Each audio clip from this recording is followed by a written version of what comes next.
আসসালামু আলাইকুম ওয়া রাহমাতুল্লাহি ওয়া বারাকাতুহু।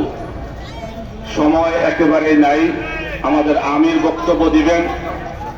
আমি আজকে যে বিষয়টা বলতে চাই, বাংলাদেশ খেলাফত মজলিসের মুহতারাম আমির আল্লামা মামুনুল হক সাহেবের নেতৃত্বে আমরা একটি আগামী দিনে বৈষম্যহীন ইনসাফ ভিত্তিক একটি বাংলাদেশ গড়তে চাই।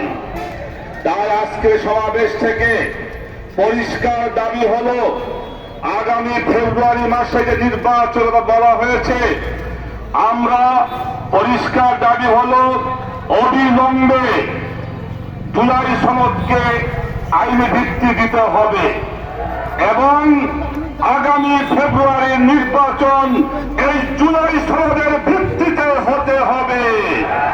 আমরা কোন পুরোনো বন্দোবস্তে আগামী নির্বাচন হতে আমরা দিব না, ইনশাআল্লাহ দিব না। সর্বশেষ কথা হলো, মাওলানা মামুনুল হকের নেতৃত্বে আপনারা এই গোপালগঞ্জে বাংলাদেশ খেলাফত মজলিসের কার্যক্রমকে